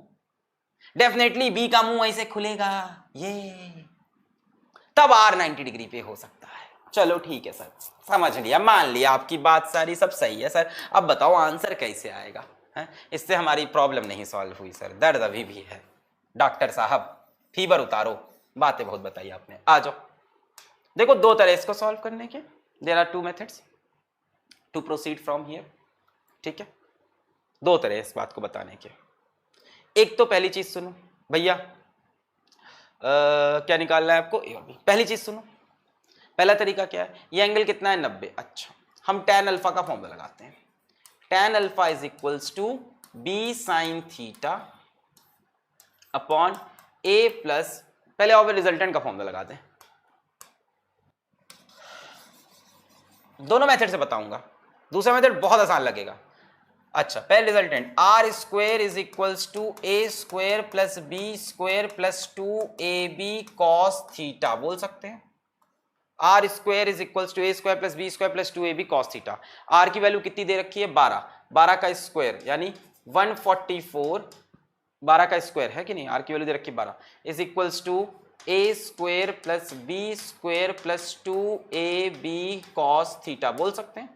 अपने पास एक वैल्यू क्या है? a प्लस बी की वैल्यू है, लिख लो। a प्लस बी की वैल्यू 18 है। अपने पास क्या है? a प्लस बी की वैल्यू है, a प्लस बी की वैल्यू 18 है। और एक अपने पास r का एक्सप्रेशन होता है, R square equal to A square plus B square plus 2ab cos theta. तो हमने बोला r की जगह 12 रख दिया, 12 का स्क्वायर 144 है। ये बना लियो ना, ये वाला मेथड के बाद अभी दूसरा मेथड बताएंगे, मजा ही आ जाएगा। यहां तक चलो, अच्छा ठीक है। ए और बी का एक एक्सप्रेशन ये, एक दूसरा एक्सप्रेशन ढूंढने की कोशिश कर रहे हैं। अच्छा ओके, अच्छा आर का एंगल ए से कितना मान लिया? अल्फा। अल्फा की वैल्यू कितनी है? 90। Okay, tan alpha is equals to B sine theta, B sine theta लगेगा upon A plus B cos theta. बहुत बढ़िया भाई। अब मुझे बताओ अल्फा कितना है? 90 डिग्री है। tan 90 is equals to B sine theta upon A plus B cos theta. बहुत बढ़िया बच्चों। tan 90 कितना होता है? इंफिनिटी नहीं होता, अनडिफाइंड होता है। tan 90 कितना होता है? इंफिनिटी नहीं होता, अनडिफाइंड होता है। अब बच्चों ये चीज अनडिफाइंड क्यों हुई? क्योंकि यहां 0 से डिवीजन किया गया होगा। कोई भी चीज अनडिफाइंड यहां क्यों आएगी? क्योंकि यहां डिवाइड बाई 0 लिख दिया गया होगा। अगर आपसे मैं कह दूं 1 divide by 0 is equals to c, तो बच्चों c is undefined, division by 0 is not possible. अपने कैलकुलेटर में करके देख लो, 1 डिवाइड बाई 0 लिखो, वो आपसे बोलेगा math error, division by 0 is not possible. तो डेफिनेटली अगर आप किसी चीज को 0 से डिवाइड करोगे तो इधर अनडिफाइंड खेल हो जाएगा, अनडिफाइंड का खेल हो जाएगा। कहने का मतलब यहां पे अल्फा की वैल्यू 90, tan 90 अनडिफाइंड है, इसका मतलब यहां डिवीजन 0 से हुआ है। अगर आप किसी चीज को 0 से डिवाइड करोगे तो आंसर अनडिफाइंड होगा, मतलब साफ है आंसर अनडिफाइंड है, मतलब डिवीजन किससे हुआ है? जीरो से, यानी a plus B cos theta किसके इक्वल है? जीरो के। तो यहां से आपको एक ये कंक्लूजन मिलता है कि a plus B cos theta is equals to zero. यहां से b कॉस थीटा की जगह आप माइनस a पुट कर सकते हो इस एक्सप्रेशन में। ये आपने पूरी कहानी किससे बनाई? tan अल्फा से बनाई। ठीक है, ये मेथड मैं पिछली बार भी बता चुका हूं, आज एक नया मेथड भी बताऊंगा, पहले ये वाला सीख लो। बड़ा इंटरेस्टिंग था ये, बड़ा मजा आया सर, नई फीलिंग आ गई आज, क्या बात है। tan अल्फा कितना है? tan 90 which is undefined. कोई चीज अनडिफाइंड कब होती है? जब इधर division by zero. a plus B cos theta zero होगा, ये जीरो होगा पूरा, तभी तो डिवाइड करने पर अनडिफाइंड हो रहा है। यानी b cos theta minus a के बराबर, ये उठा के वहां रख दो, यहां रख दो। 144 is equals to a square plus B square plus 2a, और b कॉस थीटा की जगह माइनस a रख दो, खेल खत्म। b कॉस थीटा की जगह minus a। 144 is equals to a square plus B square और 2a स्क्वेयर, बच्चों से क्या लिख सकते हैं? Minus a, 2a square minus 2a square है ना, 2a और a माइनस 2a स्क्वायर, यानी 144 is equals to a square minus 2a square. क्या बन जाएगा? बोलो, ये माइनस 2a स्क्वायर हो गया, a square plus b square minus 2a square, तो ये बन जाएगा b square minus a square.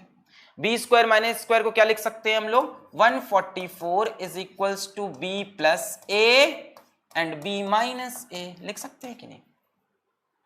कुछ नहीं, मैंने रिजल्टेंट का formula R square equals to A square plus B square plus 2ab cos theta लिखा, आर की वैल्यू 12 दिखी थी, 12 का 144 स्क्वायर लिखा, A square plus B square 2ab cos theta. मुझे इसकी वैल्यू नहीं पता थी, मैंने बोला यहाँ पे एंगल कितना है रिजल्टेंट का, ए के साथ 90 डिग्री है, तो मैंने कहा tan alpha is equals to b sin theta upon a plus b cos theta. मैंने कहा tan अल्फा कितना है? tan 90 कितना? अनडिफाइंड। अनडिफाइंड तभी हो सकता है जब डिवीजन बाय जीरो, यानी a plus b cos theta की वैल्यू ये जो डिनोमिनेटर है वो कितना होगा? जीरो होगा, तभी अनडिफाइंड आ रहा है। तो डिनोमिनेटर की वैल्यू कितनी होगी? जीरो होगी, यानी b cos थीटा माइनस है, तो b cos थीटा जगह माइनस a यहाँ पे पुट कर दिया, तो माइनस 2a स्क्वायर हो गया, a square b square minus 2 square B square minus A square B square minus square B plus A और B minus A. B plus A की वैल्यू 18, यहां 18 रख देंगे तो बी माइनस ए की value मिल जाएगी 144। बी प्लस ए की value 18 into B minus ए, 18 से डिवाइड कर दो 144 को, 144 को 18 से डिवाइड कर दो, कितना आ जाएगा? 9 2 18, 9 1 9 54, 9 6 2 8 16। अरे यार 18 की टेबल से करना था, 8 आ रहा है, यानी b माइनस ए की वैल्यू कितनी हो गई? 8 हो गई। बोला सही है, 18 इधर क्या डिवाइड हुआ? b माइनस ए 8, तो b माइनस ए इज 8। इन दोनों को जोड़ दो, a कैंसिल, 2b की वैल्यू कितनी हो गई? 18 और 8 26, यहां से b कितना हो गया? 13। b की वैल्यू यदि 13 है, 13 में क्या जोड़ें कि 18 हो जाएगा? 5, तो 13 और 5 इज द आंसर। बोलो आया? थोड़ा सा कॉम्प्लेक्स सवाल था, ध्यान से देखो मैंने क्या क्या किया। डायग्राम अगर गलत भी बनाते तो भी तुम्हारा आंसर आ जाता इस मेथड से। तो तुम गलत डायग्राम बनाते तो भी तुमने डायग्राम की कहां हेल्प ली? तुमने तो फॉर्मूला लगाया tan अल्फा का, b sin theta upon a plus B cos theta, तुम्हारा आंसर तब भी सही आता। कुछ नहीं, आर स्क्वायर, आर की वैल्यू दे रखी थी, magnitude of their resultant is 12, R square 12। ये हमने सोचा इसको कुछ सॉल्व किया जाए। a प्लस बी की वैल्यू पता थी, हमने a minus B sorry b minus A की वैल्यू निकाली, 2ab cos थीटा, फिर वहां से b cos थीटा माइनस ए पुट किया, b cos थीटा माइनस ए पुट करने से ये b square minus A square बना, b plus A minus B minus A, b plus A की वैल्यू 12 18 रख दी, वो थी b माइनस ए, यहाँ से 8 निकल आया, फिर हमने ऐड कर दिया b माइनस ए प्लस बी, ए कैंसिल, 2b हो गया 18 और 8 26, और b की वैल्यू 13। अब इसका दूसरा और सही मेथड देखा जाए, मतलब ये भी सही है, जिसका एक आसान मेथड है बच्चों। अगर एक वेक्टर a है और रिजल्टेंट यदि 90 डिग्री पे है a के साथ, चलो ठीक है, ये रहा रिजल्टेंट, सॉरी थोड़ा छोटा बनाते हैं। एक वेक्टर a है, इसका शॉर्टकट देखो, ये क्वेश्चन इतना लंबा होना नहीं चाहिए। एक वेक्टर a है, अरे साफ ही नहीं बन रहा। हाँ, एक वेक्टर a है। अब सुनो, क्या हम यहां पे ट्रायंगल लॉ लगा सकते हैं? खेल गए सारा। क्या हम यहां ट्रायंगल लॉ लगा सकते हैं? नहीं लगा सकते। एक वेक्टर ए, फिर दूसरा vector B, then the resultant is given by the third side of the triangle taken in opposite order. बोलो याद आया?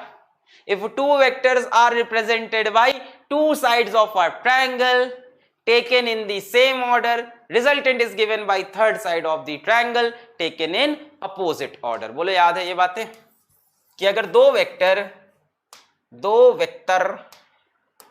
A और B are given by two sides of a triangle taken in same order, then the resultant is given by the third side of the triangle। A चले फिर B चले, बोलो A B फिर R, ऐसे चलेंगे क्या? नहीं, टेकन इन अपोजिट ऑर्डर, है ना। A B सेम ऑर्डर में तो resultant, A B same order में तो रिजल्टेंट अपोजिट ऑर्डर में, ठीक है। पर रिजल्टेंट A से कितने एंगल पे है? 90 पे। तो रिजल्टेंट को सीधा करके जब 90 पे लाओगे तो B ऐसे झुकेगा। बात समझो, तुम्हें ट्रायंगल लॉ याद है? यही थी ना ट्रायंगल लॉ। एक वेक्टर A एक vector B, two vectors are taken in the same direction, है ना, in the same sense, then the resultant is given by third side of the triangle in the opposite sense. बोलो याद आ रहा है? एक vector A एक vector B, तो रिजल्टेंट ऐसे नहीं बनेगा C, इसका A B, तो रिजल्टेंट इसका अपोजिट ऐसे जाना था, तो गए। अब बोल रहा है रिजल्टेंट कितने एंगल पे है बच्चों? 90 पे है। A हमने छोटा माना है, 90 पे है। तो यार रिजल्टेंट अगर ये सीधा करोगे तो B को इधर आना पड़ेगा कि नहीं? हाँ, क्या ये डायग्राम ऐसा बना सकते हो? सोचो अपने क्वेश्चन के अकॉर्डिंग अगर सोचो तो मेरा क्वेश्चन ये कह रहा है कि वेक्टर A ऐसे है, हाँ, तो क्या रिजल्टेंट परपेंडिकुलर है A के? यस सर, ये रहा रिजल्टेंट, ठीक है। अब B वेक्टर को अपने आप कैसा होना पड़ेगा? एक वेक्टर A चले एक वेक्टर B चले और ये बन गया रिजल्टेंट। खेल खत्म हो गया, खेल खत्म हो गया। रिजल्टेंट की वैल्यू कितनी दे रखी है मेरे को? 12। और A प्लस B कितना दे रखा था मुझे? 18। देखो A प्लस B 18 और रिजल्टेंट कितना दे रखा है? 12। बोलो दे रखा है कि नहीं? क्या ये डायग्राम सही है? 100% सही है। This is 100% correct. Triangle law से एक वेक्टर A एक vector B, resultant is given by third side. और मैंने दिमाग लगाया A B, रिजल्टेंट ऐसे ना चल के ऐसे चलते हैं। अब रिजल्टेंट को अगर 90 पे आना है तो वेक्टर B को इधर आना पड़ेगा। अब सुनो, A प्लस B की वैल्यू 18 मुझे गिवन थी, यहां लिख लेते हैं A plus B is equals to 18 given है। अब यहां से हम क्या बोल सकते हैं? R square is equals to क्या बोल सकते हैं? B square minus A square. खेल खत्म। R square is equals to भाई ये साइड का स्क्वायर इज इक्वल्स टू इसका स्क्वायर माइनस इसका स्क्वायर। खेल खत्म हो गया। R square is equals to B square minus A square. नहीं बोल सकते क्या? अरे बोल सकते हैं ना, R square is equals to B square minus A square. ये एंगल 90 है, B square minus A square. So R square is equals to B minus A into B plus A. R की वैल्यू कितनी है? 12 का square यानी 144 is equals to B minus A. B plus A की value 18। यहां से फिर से बी माइनस ए की वैल्यू कितनी आ गई? 8। सेम खेल रिपीट कर दो। B minus A is equals to 8, दोनों को ऐड कर दिया, ए कट गया, 2b की वैल्यू 26 आ गई, बी की वैल्यू 13 आ गई। बी की वैल्यू 13 है तो 13 में क्या जोड़ के 18 आता है? 5 जोड़ के 18 आता है, ए की वैल्यू 5।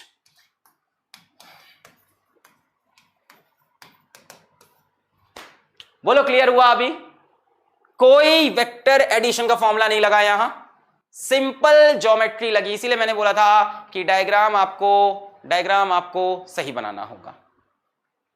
क्लियर है? नोट कर ले। जब भी ऐसा कुछ दिखे ना रिजल्टेंट इज एट 90 डिग्री, तो ट्रायंगल लॉ का बहुत बढ़िया काम करता है ऐसी जगहों पे।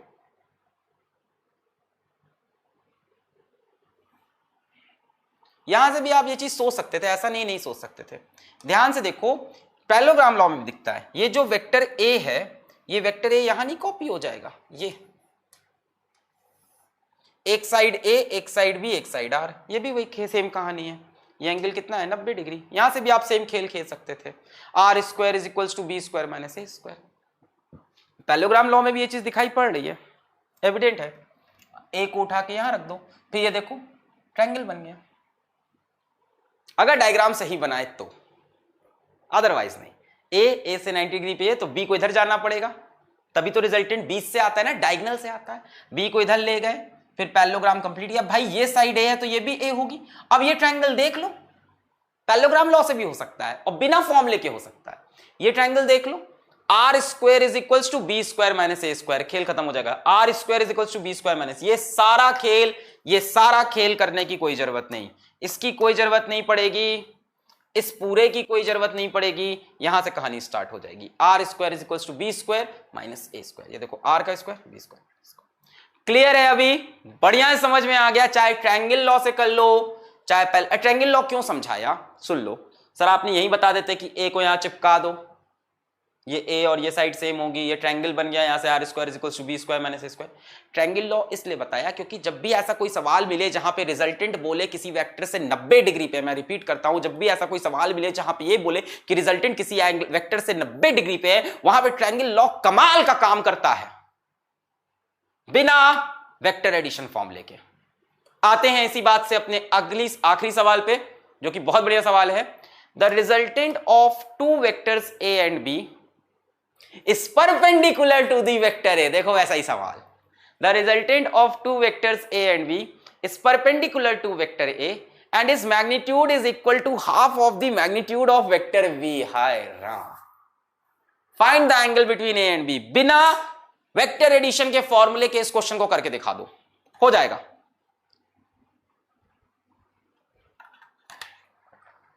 दिमाग लगाओगे पक्का कर ले जाओगे। पैरेललोग्राम लॉ से भी हो जाएगा और ट्रायंगल एडिशन से भी हो जाएगा। The resultant of two vectors A and B is perpendicular to the vector A. चलो आ जाओ, मैं ट्रायंगल लॉ लगाता हूं, उसके बाद पैरेललोग्राम लॉ से भी कर देंगे अपन, कोई टेंशन नहीं, आ जाओ। The resultant of two vectors A and B is perpendicular to the vector A. अच्छा, एक वेक्टर ए है और एक वेक्टर बी है, and the resultant of two vectors A and B is perpendicular to vector A. Resultant A के perpendicular है भैया, तो क्या रिजल्टेंट को ऐसे बना सकते हैं? बिल्कुल। अब अगर मैं ट्रायंगल लॉ लगाऊं, एक वेक्टर ए तो दूसरा वेक्टर ऐसा ही बनना पड़ेगा B. If two vectors are taken as two sides of a triangle taken in same order, देखो एकदम ट्रायंगल लॉ फॉलो हो रहा है। एक वेक्टर ए एक वेक्टर बी, तो रिजल्टेंट ऐसे बनेगा क्या? नहीं, इसी का उल्टा बनेगा। बोलो याद है ये? एक वेक्टर ए एक वेक्टर बी, तो रिजल्टेंट कैसा बनेगा? अपोजिट ऑर्डर में। ये बना दिया। ये एंगल कितना है? 90। ठीक है, ठीक है। अच्छा, फिर क्या है? And its magnitude is equal to half of the magnitude of vector B. किसका magnitude? The resultant of two vectors A and B is perpendicular to vector A and its magnitude is equal to half of the magnitude of vector B. अगर मान ले resultant जो vector है उसका magnitude R है, then it is equals to half of magnitude of B. B के magnitude का आधा है, ये आर की वैल्यू बी के हाफ है। अच्छा, मान लेते हैं कि ये एंगल अपना थीटा है। This is not the angle between A and B. The angle between two vector is taken by joining them tail to tail. यहां दोनों tail to tail ज्वाइन नहीं, तो ये मत कहना this is the angle between A and B। क्या पूछा है? Find the angle between A and B। भाई A और B को पहले tail से tail जोड़ना, तब एंगल बताना। ये tail से tail नहीं जुड़े हैं अभी, है ना? खैर anyways, let this angle be theta। यहां से हम लोग बोल सकते हैं sin थीटा, भाई ये एंगल 90 है, sin theta is equals to perpendicular upon hypotenuse, यानी R बटे B।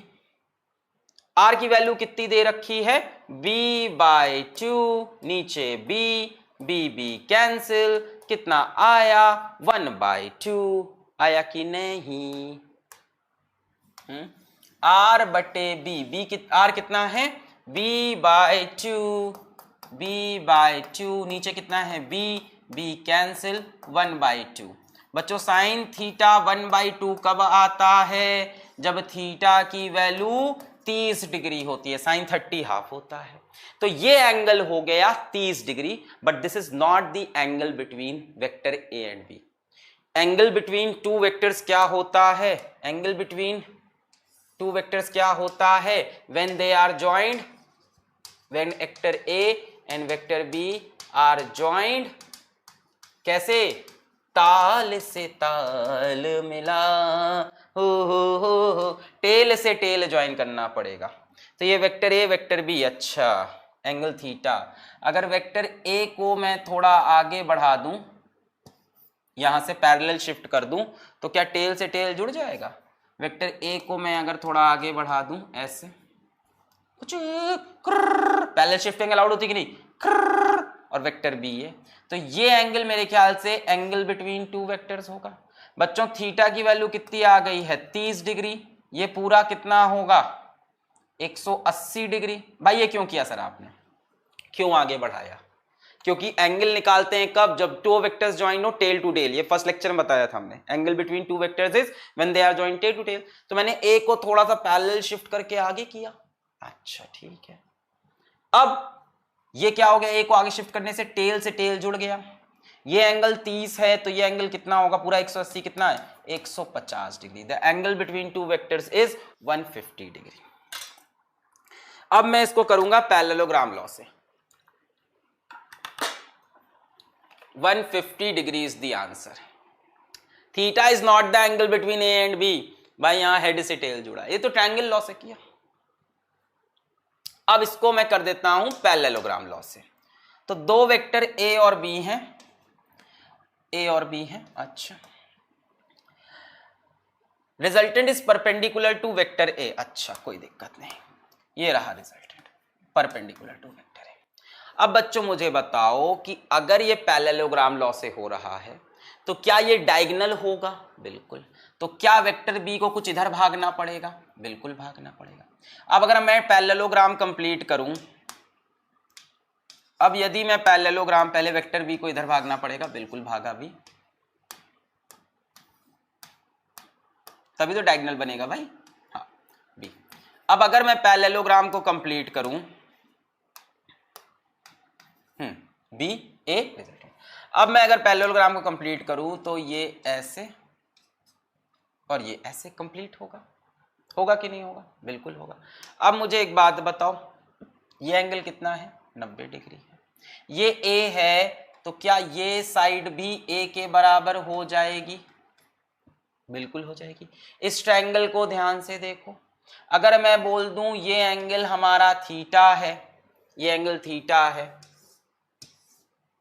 ये कितना है? ए, ये कितना बी, ये कितना आर, ये एंगल कितना? थीटा। यहां से मैं अगर बोलूं साइन थीटा या cos theta, cos theta is equals to, भाई साइन नहीं निकल पाएगा, ए की वैल्यू नहीं पता ना, बात तो समझो। हमको आर पता है और बी पता है। भाई हमको ये पता है कि जो आर की वैल्यू है वो b/2 है, तो ऐसा ही कुछ लो कि भाई ये आर और बी इन्वॉल्व हो, तो कॉस थीटा लेने से आर और बी इन्वॉल्व होंगे। Cos theta is equals to base upon hypotenuse, base upon hypotenuse, base upon hypotenuse. Base कितना है? आर, हाइपोटेन्यूज कितना? बी। आर कितना है? b/2 upon B, B cancel. Cos theta की वैल्यू आ गई 1/2। कॉस थीटा 1/2 कब होता है? जब थीटा 60 डिग्री हो। तो ये एंगल कितना है? 60 डिग्री। अब ए और बी यहां पे देखो टेल से टेल ऑलरेडी जुड़े हुए हैं, टेल से टेल जुड़े हैं ऑलरेडी, है ना। Method 2 parallelogram law.